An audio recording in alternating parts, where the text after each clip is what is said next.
de patología de aquel paquete valvular que va a permitir el paso de la oreja izquierda al ventrículo. Existen dos patologías que a nosotros nos interesa saber en esta etapa de semiología, lo que es la insuficiencia mitral y la estenosis mitral.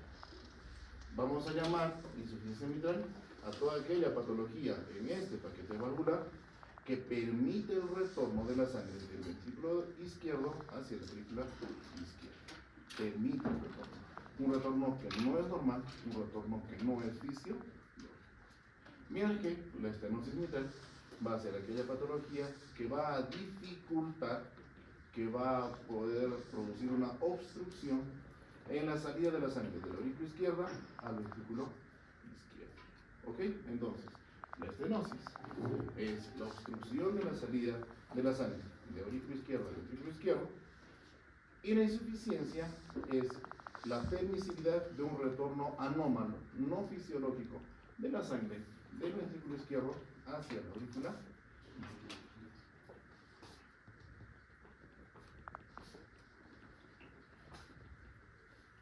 Lo que les mencionaba, la insuficiencia es un retorno anómalo. Esto es lo normal. Cuando se contrae el ventrículo izquierdo, el único lugar por el que sale sangre es por la válvula aórtica, hacia la aorta. ¿Qué es lo normal? ¿Qué es lo fisiológico? Que acompañado a la salida de la sangre por la válvula aórtica, también haya retorno de sangre hacia la aurícula izquierda. Esto es insuficiencia.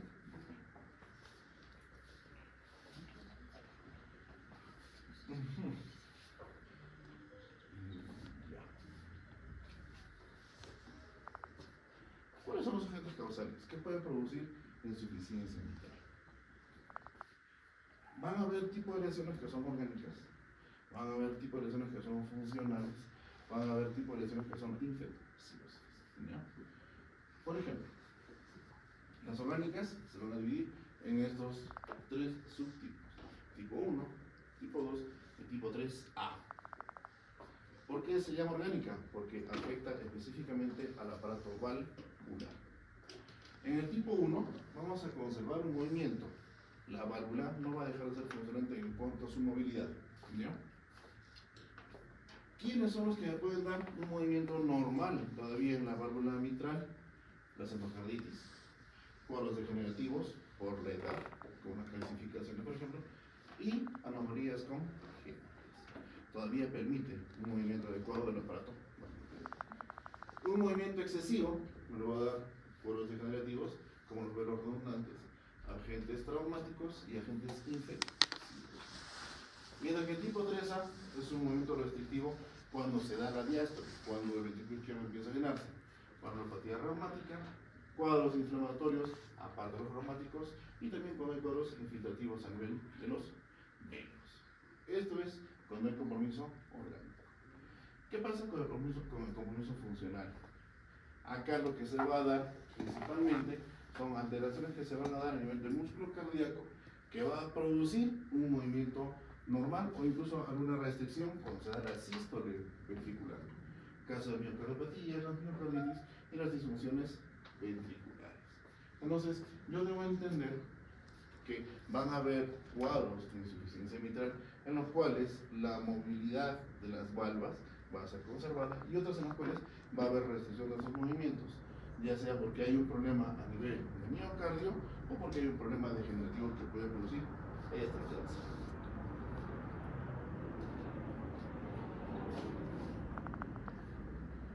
No se ve bien de cerca, pero de lejos es un resumen de lo que hemos visto hace un rato. Los tres tipos, de forma resumida: el tipo 1, deformación o perforación de la valva. En el tipo 2 hay movilidad excesiva, acá todavía la movilidad es normal.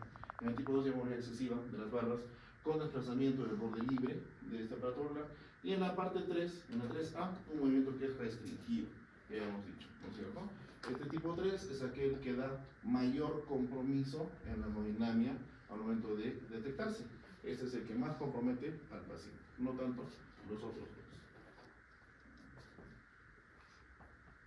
¿Y cuál es el cuadro clínico en el caso de estar frente a una insuficiencia mitral?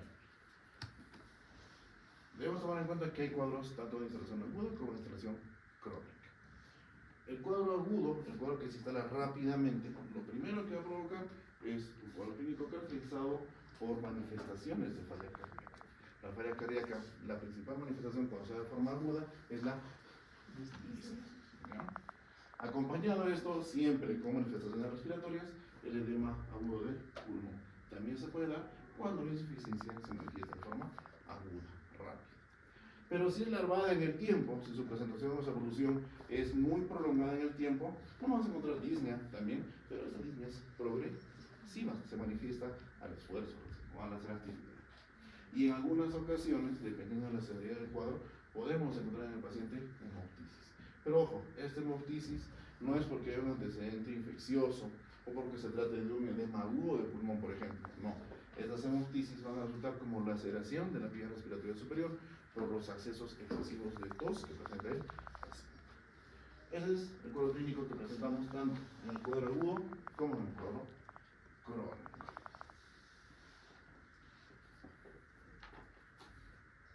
Al examen físico, ¿qué cosa es lo que yo voy a encontrar? ¿Qué características puede tener la insuficiencia mitral? Un pulso poco alto. Lo más importante, desplazamiento de choque de punta. ¿Ya? Va a haber un desplazamiento de choque de punta. Podemos encontrar un frémito a nivel del ápex con un soplo de intensidad 4. Ya entendemos nosotros, está clarísimo, ¿no es cierto?, que los soplos de intensidad 1, 2 y 3 no presentan frémito, mientras que los soplos 4, 5 y 6 de intensidad sí presentan frémito. Entonces es lógico que haya un frémito cuando el soplo está catalogado como una intensidad 1 grado. El primer ruido cardíaco está apagado, no está disminuido en su intensidad, y hay un soplo histórico. Eso sí es un poco más difícil de encontrar, irradiado hacia la axila. Hay algunos semiólogos que para encontrar o para hacer un mejor estudio vascular pueden ocultar cuello, pueden ocultar axila. Se ve, así que no se extrañen cuando eso lo podemos presentar. El segundo ruido cardíaco es normal, ¿ya? Y el tercer ruido puede encontrarse en esos pacientes. Ojo, acá puede haber tercer ruido, insuficiencia. ¿Ok?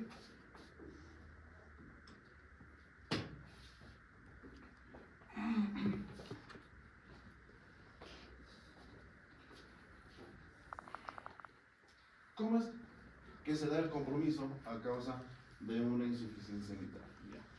Tenemos claro, la insuficiencia mitral consiste en que cuando el ventrículo izquierdo empieza a contraerse, lo anormal es el retorno de la sangre hacia el aurículo izquierdo, o sea, hay una apertura hacia la aurícula izquierda de parte del aparato valvular mitral. En eso consiste la insuficiencia mitral. Ese retorno de la sangre hacia la aurícula izquierda tiene consecuencias fisiológicas. Primero, va a haber una sobrecarga de volumen a nivel del ventrículo izquierdo. ¿Esto qué va a producir? Va a producir dilatación, una respuesta a ese exceso de volumen que va a haber. Inicialmente vamos a mantener las presiones y el volumen sistólico también se mantiene. Pero como vamos a encontrar ya en los últimos estadios de la enfermedad un ventrículo que no se contrae adecuadamente, vamos a ver que la disminución de la contractilidad se hace evidente, porque el grosor de la parte del ventrículo disminuye, se dilata, se relaja, y ese músculo ya no es competente para hacer una buena contracción. Por ende, la contractilidad disminuye. Eso puede producir muchas alteraciones, pero lo fundamental, en algunos casos, muerte súbita, o incluso llegar antes de la insuficiencia. ¿Qué es lo que pasa a nivel de la aurícula izquierda? Como la aurícula izquierda recibe todo el volumen que está regresando del ventrículo, aumenta la presión intracavital. Hay más sangre pues, en la aurícula izquierda, entonces aumenta la presión. Este aumento de presión produce respuestas en la aurícula izquierda. Un aumento de tamaño, tiene que dilatarse para aceptar todo ese volumen que está retornando del ventrículo izquierdo. Y también va a haber un aumento a nivel de la presión arterial pulmonar. Entonces, si yo voy a encontrar incremento de tamaño o una miocardiopatía dilatada a nivel de la aurícula izquierda, ya puedo tener la sospecha de que el paciente en algún momento va a hacer algún trastorno de ritmo. Y de eso es más frecuente y más complicado es la fibrilación auricular. ¿Ya? Por otro lado, el aumento a nivel de la presión arterial pulmonar, a nivel del lecho vascular pulmonar en sí, va a producir pues un daño en retrógrado. El lecho vascular pulmonar hacia atrás, ¿a quién compromete principalmente? El ventrículo derecho. Entonces, es el ventrículo derecho que empieza a disfuncionar. Al haber falla ventrículo derecho, va a empezar a haber falla en la aurícula derecha. Y eso va a condicionar insuficiencia cardíaca congestiva. Y por ende, llega un momento, si no se llega a manejar, muerte súbita. ¿Está claro? ¿Se entiende? ¿Seguros?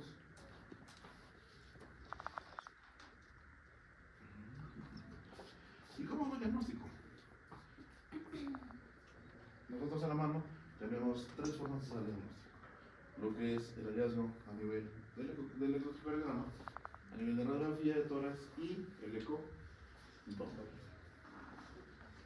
Estoy hablando de una insuficiencia mitral. Estoy hablando de que hay una sobrecarga de volumen a nivel de la aurícula izquierda. Y hay alteraciones también a nivel de lo que es ventrículo izquierdo. Cuando se dan esas situaciones, ocurren estas profundidades en el componente S del QRS. Hay sobrecargas de volumen. Acá se está manifestando. No hay una buena progresión de los R's y las S se hacen muy profundas. Ese es el hallazgo fundamental cuando yo estoy frente a una insuficiencia mitral. Cuando hablamos radiológicamente encontramos esto, un corazón que está incrementado en sus dimensiones en la silueta cardíaca, que tiene alteraciones fundamentalmente a nivel de la silueta cardíaca del lado izquierdo. ¿Qué es lo normal? ¿Están haciendo que este semestre diagnóstico por imágenes? ¿O recién van a hacer? Después. Recién. Ya. Cuando hagan diagnóstico por imágenes, van a entender, cuando hagan la lectura de radios de silueta cardíaca, que el borde izquierdo del corazón va a presentar primero el botón aórtico. Segundo de eso, tendría que haber una concavidad acá representando la arteria pulmonar. Y luego eso recién vendrían las cavidades izquierdas. En este caso no. Por acá debe estar el botón aórtico, pero acá encontramos esta convexidad, que es el abovedamiento del cono de la pulmonar. Cuando yo encuentro esto de esta forma, ya debo pensar que mi paciente está con una hipertensión pulmonar por lo menos moderada, por lo menos. Y a eso se añade acá el agrandamiento de las cavidades izquierdas, tanto la aurícula como el ventricular. Esta es una característica radiológica de lo que es el hallazgo de la insuficiencia. Bueno, y obviamente, si yo ya tengo una miocardiopatía dilatada a nivel de la aurícula izquierda, significa que esa aurícula izquierda está muy dilatada, ya no hace buena función de bomba, y al no hacer buena función de bomba, permite que haya retorno de la sangre hacia el lecho vascular pulmonar. Al haber ese retorno al lecho vascular pulmonar, se da la congestión pulmonar. ¿Ok?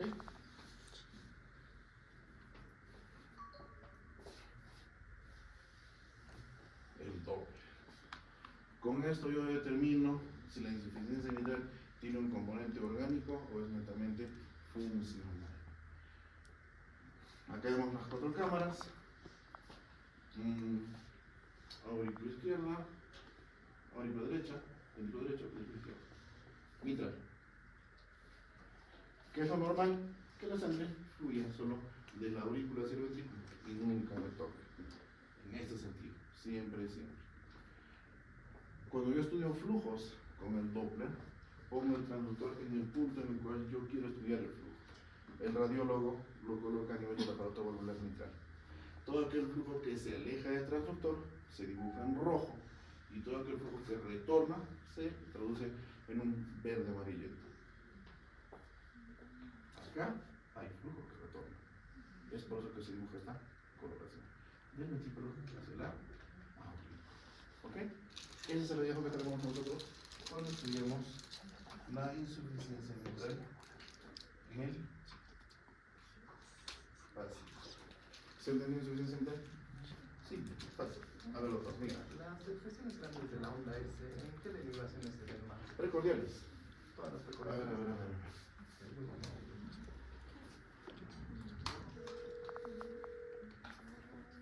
Estamos V1, V2, V3. Y acá tenemos el V4. En V4 fundamentalmente hay V3 no tanto, pero acá en V2 y en V3.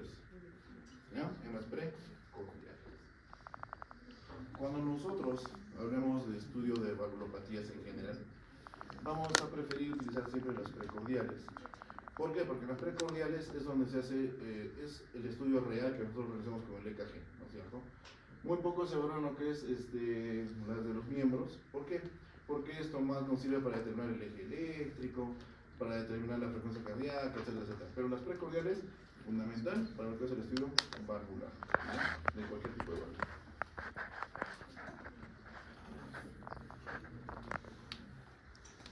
Listo. Estenosis. Ya al inicio les expliqué que la estenosis no es otra cosa que la obstrucción del paso de la sangre de la aurícula izquierda al ventrículo izquierdo. Lo normal es esto, que el aparato valvular permita la apertura de sus valvas, ya hasta el diámetro que le permita anatómicamente, y un pase normal de la sangre hacia el ventrículo izquierdo. Pero cuando el aparato valvular presenta una disminución en la capacidad de apertura de las valvas, eso va a producir una estrechez acá y produce la estenosis, produce la dificultad para el paso de la sangre, tanto en la aurícula hacia el ventrículo. Esta es la válvula normal, con sus dos valvas, que tiene una apertura adecuada, y esta es la válvula patológica, la que puede estar unida patológicamente por sus bases y permitir un borde libre mucho más reducido que el normal. Eso es lo que produce la dificultad y eso se llama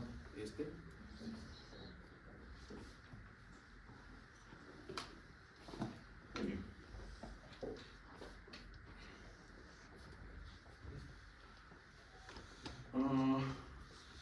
Hay que tomar en cuenta que esta es bibliografía americana, que de repente en algunos casos no representa lo que nosotros padecemos acá. Pero ¿cuál es el detalle? El detalle es que tanto se está dando cambios a nivel de la genética, que pacientes que son latinoamericanos, sin mayor influencia racial europea, fundamentalmente, están empezando a presentar más patologías reumáticas. Entonces, el agente causal para lo que son las valvulopatías, también acá en Latinoamérica, está empezando a ser como primer agente la patología reumática, las valvulopatías reumáticas. Ojo, también nosotros debemos tomar en cuenta que tenemos de por sí el antecedente de ser un país endémico de tuberculosis. Entonces, cuadros infecciosos bacterianos, casos de TB, también pueden condicionar la presencia de patología valvular. Pero, mientras tanto, la primera causa que se refiere a la bibliografía son las patologías reumáticas. Y de estas patologías reumáticas, la que se afecta en un 99% es la mitral. Entonces, ¿qué debo tener en la cabecita yo? Que la valvulopatía reumática puede agarrar a cualquier grupo valvular, pero afecta en la mayoría de los casos a la válvula mitral. ¿Okay? 75% de estas estenosis van a tener antecedentes de la patología previamente, o sea, previos casos o previas presentaciones de estenosis mitral en el paciente como antecedente. Poco, un 38% va a afectar a lo que es la válvula aórtica. Otra agente causal son las calcificaciones, pero esto ya se va a dar por cuadros degenerativos, cuadros que vienen relacionados a la edad. El envejecimiento y todo eso favorece la presencia de calcificaciones y a eso se denominan lesiones degenerativas causadas por la edad. Las congénitas son mucho menos, ¿ya? Menos del 1%. Y cuando nosotros hablamos de enfermedades huérfanas que pueden ocasionar esta patología, hablamos de la R, de la enfermedad de Fabry, síndrome carcinoide, etcétera, etcétera. Incluso cuadros infecciosos con la presencia de las vegetaciones endocardíticas. Entonces, tomen en cuenta esto. ¿Ok? La principal causa que tenemos para las valvulopatías mitrales es el problema reumatológico. ¿Refiere? Reumatológico.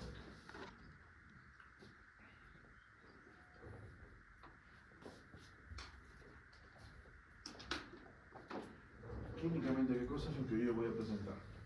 Va a depender mucho del grado de obstrucción que tenga este anillo valvular o este aparato valvular.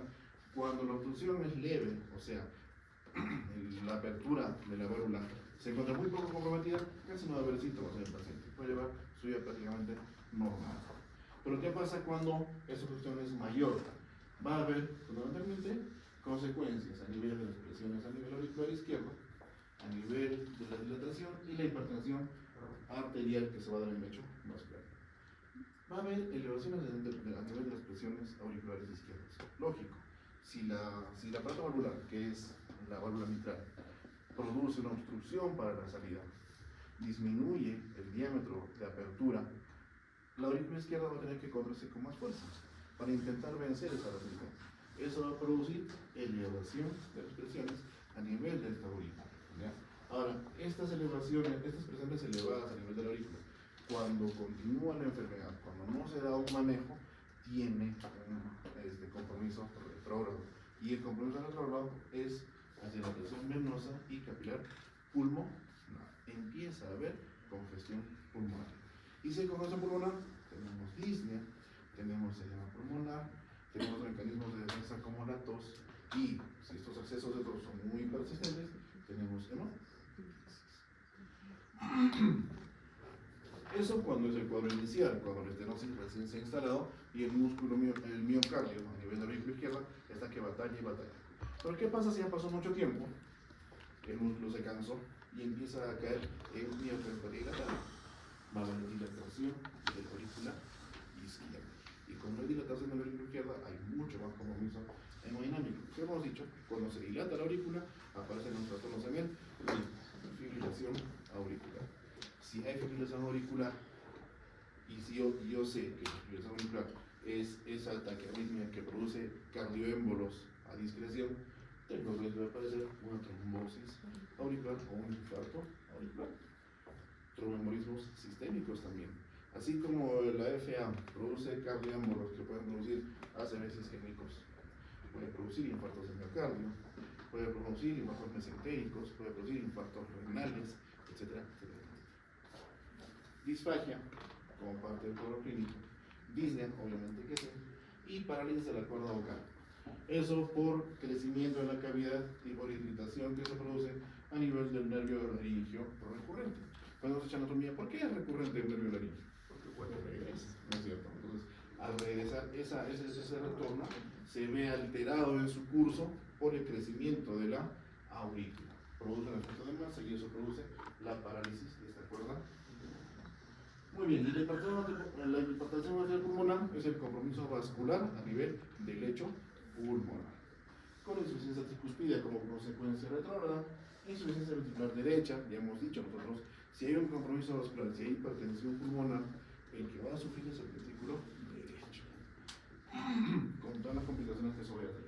Fatiga, edema periférico. Si encontramos edema periférico, ya significa que el daño no solamente ha llegado al ventrículo derecho, sino incluso comprometió la aurícula derecha. Cuando las 4 cámaras están ya comprometidas, tengo una insuficiencia cardíaca global, que puede producir cuadros de congestión pulmonar o cuadros edematosos a nivel del resto del cuerpo, el edema periférico. Ahora, no solamente edema, puede que el paciente tenga todavía una función hepática conservada, ¿ya? Pero producto de ese volumen que está retornando, ese volumen que no se llega a bombear adecuadamente, voy a empezar a presentar alteraciones a nivel de pared vascular. Las presiones van a empezar a alterarse y eso va a producir que haya este edema periférico, pero también vamos a empezar a presentar terceros espacios, por ejemplo, la citis. Ahora, derrames pericálicos puede darse derrames pulmonares también, y casos de cianosis, obviamente. ¿Por qué? Porque el proceso de intercambio gaseoso va a estar alterado. ¿Se entiende? ¿Sí?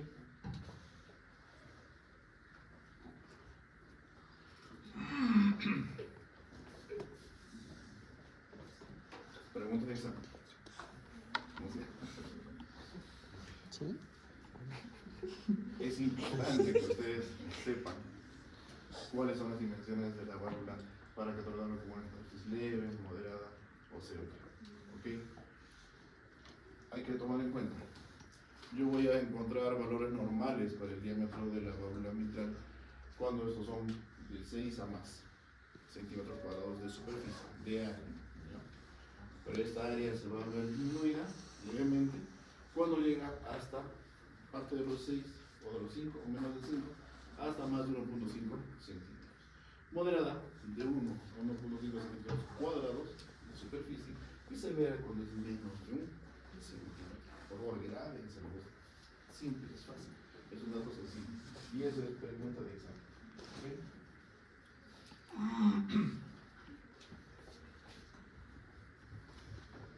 ¿Y qué es lo que produce la estenosis mitral?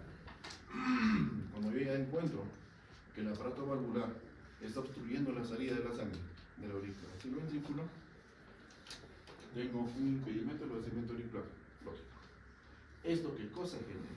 Aumento en las presiones a nivel de la aurícula izquierda. Ese corazoncito de esa aurícula izquierda se esfuerza en bombear la sangre a través de ese defecto. Aumento del trabajo y por ende sobrecarga sistólica auricular. Como no se maneja, no se da tratamiento, persiste la alta presión a nivel de la aurícula izquierda. Y esto produce compromiso vascular retrógrado, hacia atrás. Hay hipertensión en venas pulmonares y venocapilar pulmonar. ¿Qué consecuencias trae esto? Aumento de la presión hidrostática a nivel de la alveolar capilar y produce edema intersticial. También se edematizan los alveolos y hay un edema pulmonar como resultado. Cuando se edematiza, nosotros en fisiología respiratoria lo habíamos revisado. El proceso de la hematosis, creo que también lo hemos visto aquí en algún momento en la teoría.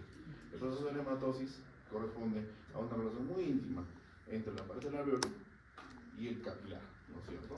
Separados por un poco de intersticio, por el cual va a haber el paso del oxígeno y del CO2. Cuando se edematiza el intersticio, hay una mayor separación de la pared del alveolo con el vaso, ¿ya? El capilar. Y al haber esa mayor separación, el intercambio se hace menos competente. Hay hipoxemia. Y es por eso que se da la dificultad respiratoria en el paciente, producto del edema alveolar y del edema intersticial. Entonces, como ya hay aumento de presión a nivel derecho vascular pulmonar, ya sea arterial o sea venoso, va a haber de forma retrógrada una sobrecarga sistólica en el ventrículo derecho. Empieza a comprometerse las cámaras derechas y va a haber dilatación de ese ventrículo. El ventrículo no solamente tiene que aceptar la sangre que viene del ventrículo derecho, sino la sangre que retorna del lecho vascular pulmonar y se dilata. Como consecuencia, una falla mecánica ventricular y por ende una insuficiencia tricúspide, que a la larga también va a condicionar falla de la aurícula derecha. Esto es lo que produce, desde el punto de vista fisiopatológico, la estenosis mitral. ¿Se entiende? ¿Sí? ¿Clarísimo?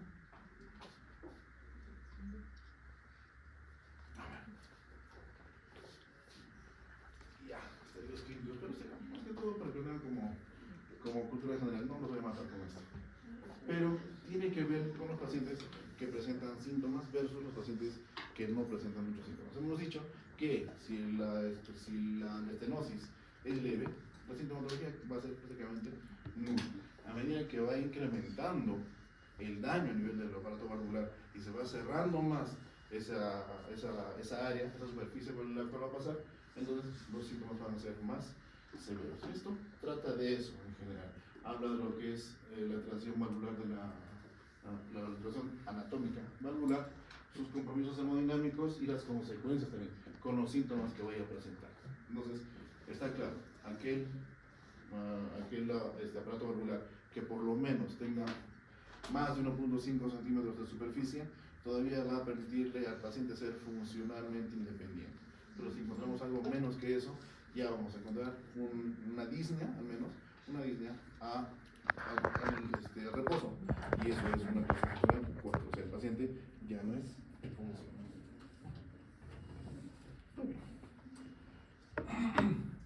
De la misma forma, tenemos maneras de hacer diagnóstico con el EKG, con la radiografía de tórax y con el eco. ¿Aquello qué es? No, que lo voy a matar con eso. Muy bien, entonces, ¿qué es lo que ocurre en la estenosis mitral? Lo mismo, estamos viendo que va a haber una sobrecarga a nivel de la presión en las cavidades auriculares. A ver, vamos a ver, tenemos algo de idea. Tenemos claro que un electrocardiograma es la representación en papel de la actividad eléctrica del corazón. Eso ya todo lo manejamos, todo lo entendemos, ¿no es cierto? Listo. También debemos tener como idea básica cuáles son los componentes en el trazado básico de un EKG, ¿no es cierto? Tenemos una onda P, un conjunto QRS, ¿no? La onda T, un segmento ST, los intervalos PR, etcétera, etcétera, etcétera.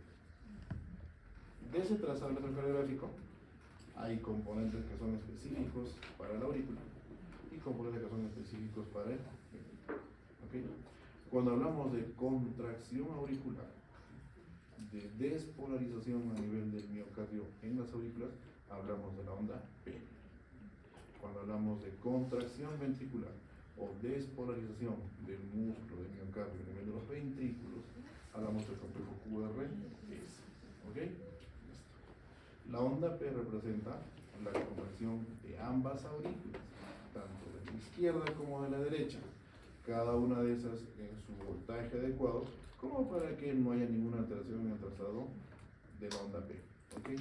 Pero ¿qué pasa cuando hay una estenosis mitral nada más, ¿ya? Y es alterado el patrón de presiones solamente en la aurícula izquierda? Por la nervio,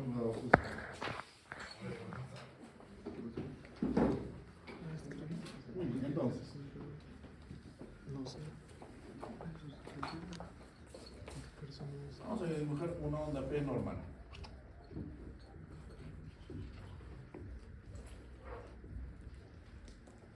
¿Ya?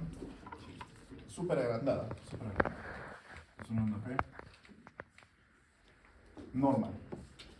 No hay alteraciones. Tanto la aurícula izquierda como la aurícula derecha están funcionantes. No hay falla cardíaca, no hay alteraciones en las presiones, no hay miocardiopatia dilatada, no hay nada. Está normal.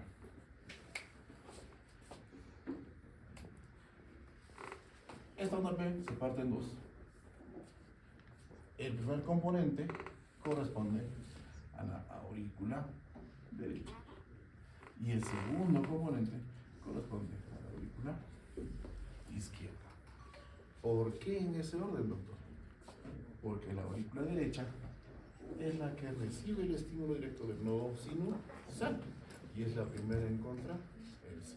Luego de eso el estímulo pasa por las fibras y llega recién a la aurícula izquierda. ¿Ok? Listo. Eso es lo normal.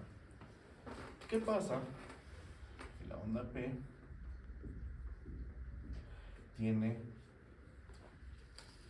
estenosis?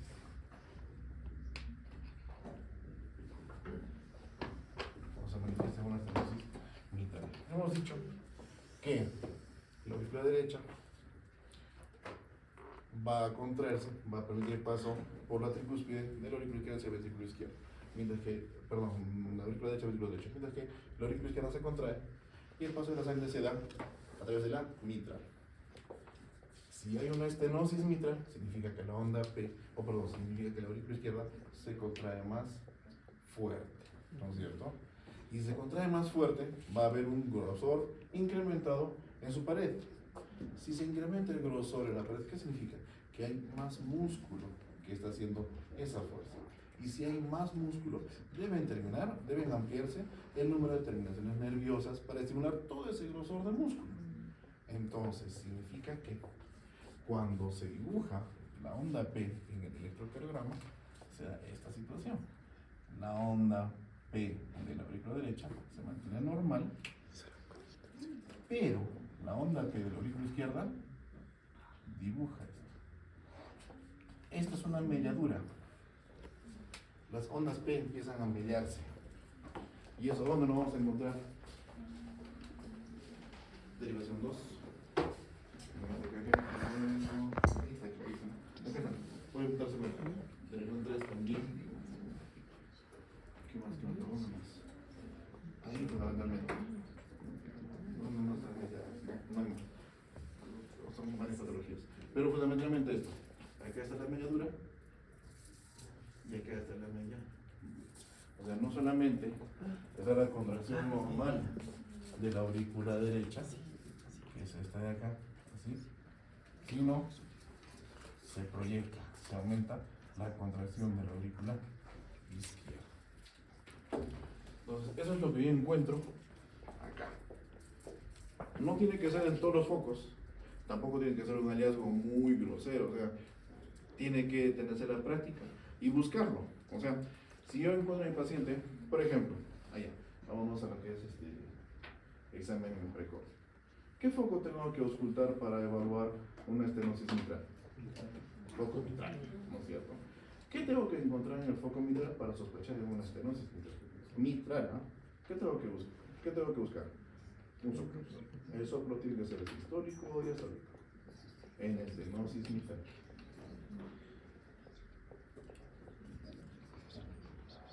¿Sistólico o diastólico? ¿Quiénes dicen sistólico? ¿Quiénes dicen diastólico? Nadie. ¿Sistólico o diastólico? ¿No es cierto? ¿Por qué?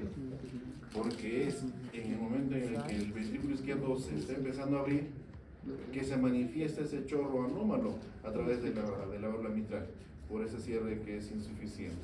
Entonces, al encontrar eso, yo ya debo saber, estoy en foco mitral, tengo un soplo, y el soplo es diastólico. Es una estenosis mitral hasta donde mis oídos me han dicho. ¿Cómo lo corroboro? Primero, mi EKG. Si no tengo la práctica para ver en el EKG este hallazgo, pido que se haga un ecocardiograma. Y en el ecocardiograma definitivamente voy a encontrar las alteraciones que vamos a ver de aquí a un momento. Pero todo parte por la cirugía. Si ustedes cuando se vayan a hacer van a salir muy muy lejano, tiene que haber esa práctica para que puedan determinar la valvulopatía en nuestro paciente.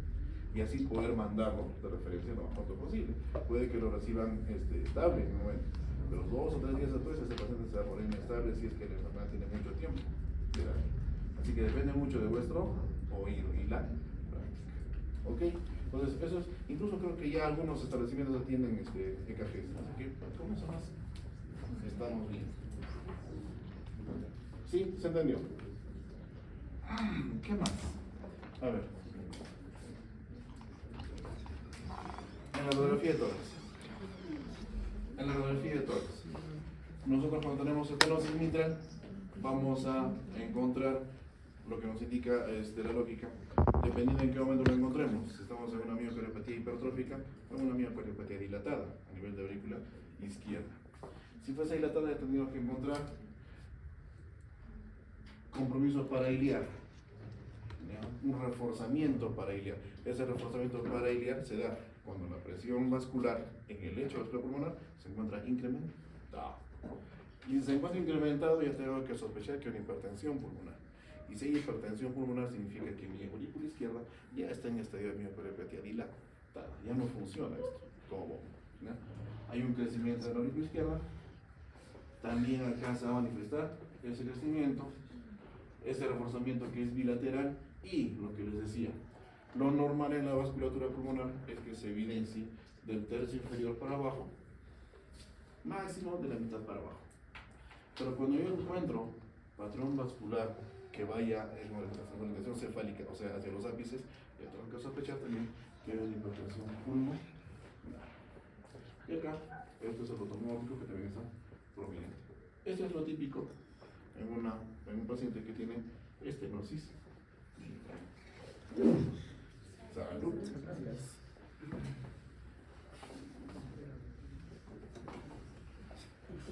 Lo mismo. Chacoteros, vamos a ver. Ya. Es la obstrucción del paso de la sangre de la aurícula izquierda hacia el ventrículo izquierdo. Hemos hablado de múltiples causas de esta obstrucción. Lesiones a nivel del aparato valvular. Entonces, ¿qué es lo que podemos encontrar acá? Acá, de la aurícula izquierda hacia el ventrículo izquierdo, encontramos un aparato valvular que está incrementado en sus dimensiones. Esta es una calcificación, producto de un paciente que es muy anciano ya, en el cual se evidencia que las causas degenerativas están acá muy marcadas. Acá está mal hecho este aparato valvular mitral, eso no es. Entonces, este es el hallazgo por el cual yo encuentro la estenosis a nivel del aparato valvular mitral. Fusión de las comisuras. ¿Se acuerdan? En anatomía han visto lo que es aparato valvular, ¿no es cierto? ¿Sí se acuerdan? Sí. Más o menos.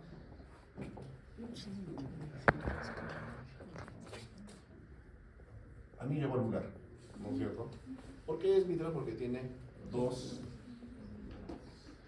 Listo. Entonces, cuando hablamos de borde libre, hablamos de esta porción, la porción que se abre.